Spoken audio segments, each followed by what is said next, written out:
Good morning everyone, সকলকে আমার এই ক্লাসে স্বাগত।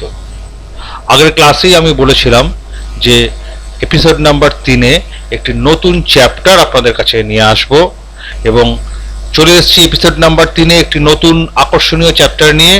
চ্যাপ্টারটি হলো কন্ডিশনাল ফরম্যাটিং। খুবই ইন্টারেস্টিং চ্যাপ্টার। চলুন শুরু করা যাক। Conditional formatting. Conditional formatting, condition মানে হচ্ছে শর্ত, মানে শর্তের উপর ভিত্তি করে যে কোনো একটা সেল বা কোনো এক কলাম বা কোনো রোয়ের ফরম্যাটটা চেঞ্জ করা যায়। মানে সেল ফরম্যাটটা আপনি কোনো শর্তের উপর ভিত্তি করে চেঞ্জ করবেন। কীরকম একটা উদাহরণ দিই। যেমন ধরুন এখানে পার্সেন্টেজ আছে, সেই পার্সেন্টেজটা আমরা মনে করে নিচ্ছি যে যদি কেউ 75%-এর উপরে পায় তাহলে সে তো স্টার পেল, আমরা মাধ্যমিকে জানি তো স্টার পেল। তো 75%-এর উপরে যারাই পাবে তাদের এই সেল কালারটা একটু ডিফারেন্ট হয়ে যাবে। মনে করে নেওয়া যাক সেল কালারটা গ্রিন হয়ে যাবে। কিভাবে করব এরকম জিনিসগুলো সেটা আমি আপনাদের দেখিয়ে দিই। কন্ডিশনাল ফরম্যাট করতে গেলে তাহলে যেই সেলটার উপরে আপনি কাজ করবেন, এখানে আমার এতগুলো সেল রয়েছে, এখানে আমার 14খানা সেল রয়েছে। 14খানা সেলে এগেনস্টে আমি দেখুন হোম ট্যাবে কন্ডিশনাল ফরম্যাটিং বলে একটি আইকন আছে, সেই আইকনে আমি ক্লিক করলাম। ক্লিক করে এইখানে আমি নিউ রুলে চলে এলাম। নিউ রুলের সেকেন্ড পোর্শনে এসছি, format only cells that contain. এই অপশনটা ক্লিক করলাম। এই অপশনটা ক্লিক করার পর এইখানে বিভিন্ন রকমের আপনাকে কন্ডিশন দেবে। আমি সেল ভ্যালু নিয়ে কাজ করছি, আরো অনেক কিছু আছে। আমি প্রথমে সেল ভ্যালু নিয়ে কাজ করছি। সেল ভ্যালু কি হবে? 75%-এর উপরে পেতে হবে। তাহলে the number, that is the percentage, must be greater than or equal to 75। Condition হলো। এবার ফরম্যাটটা কি হবে? তার নিচেই একটা ফরম্যাটের একটা কমান্ড বাটন রয়েছে। আমি ক্লিক করব ফরম্যাটে, নিয়ে ফিলে যাব। ফিলে গিয়ে আমি এখানে গ্রিন কালারটা চুজ করব। গ্রিন কালারটা চুজ করলাম অ্যান্ড আমি মনে করতে পারি যে এর লেখার স্টাইলটাও চেঞ্জ করতে পারি। আমি বোল্ড করে দিতে পারি বা বিভিন্ন রকমের কালার করতে পারি, ফন্ট নিতে পারি।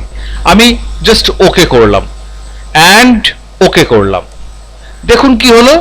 দেখুন অটোমেটিক্যালি 79.33 চিরঞ্জিত ঠাকুর এবং 80 প্রসেনজিৎ সোরেন, এই দুজন কিন্তু 75%-এর উপরে পেয়েছে বলে এদের সেল কালারটা গ্রিন হয়ে গেল। আমি এইটা নাম্বারের উপরে করলাম। আমি এটাকে টেক্সটের উপরে করতে পারি।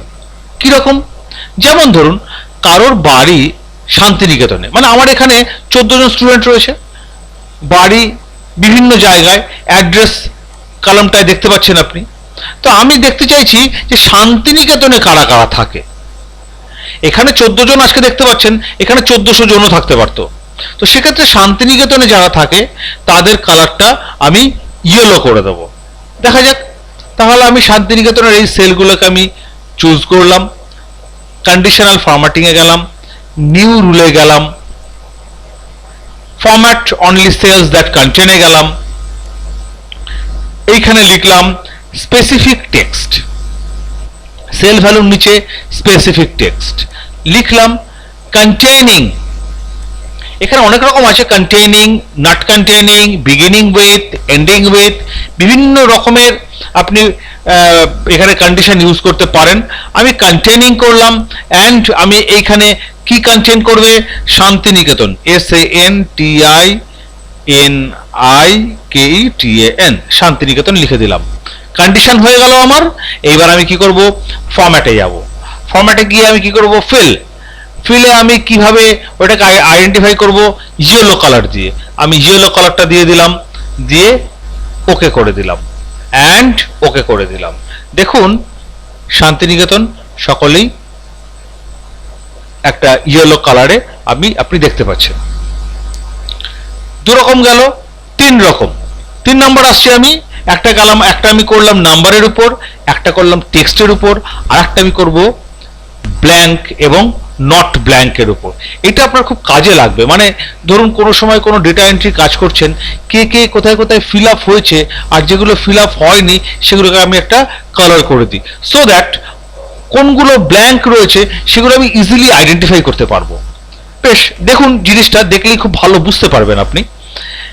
এইখানে আমি 14খানা সেল সিলেক্ট করলাম, কন্ডিশনাল ফরম্যাটিং এ গেলাম, নিউ রুলে গেলাম এবং আবার সেই একই রকম ভাবে format only cell that contain. এইখানে আমি করলাম ব্ল্যাঙ্ক। আমি ব্ল্যাঙ্কে ক্লিক করতে পারি বা নট ব্ল্যাঙ্কে করতে পারি, আপনার ইচ্ছার উপর নির্ভর করছে আপনি কি করে করবেন। আপনি ব্ল্যাঙ্কে ক্লিক করুন, ব্ল্যাঙ্ক। যদি ব্ল্যাঙ্ক থাকে কোনো সেল তাহলে আপনি তাকে একটু রেডিশ কালার করে দিন, রেড দিয়ে দিলাম, অ্যান্ড ওকে, অ্যান্ড ওকে।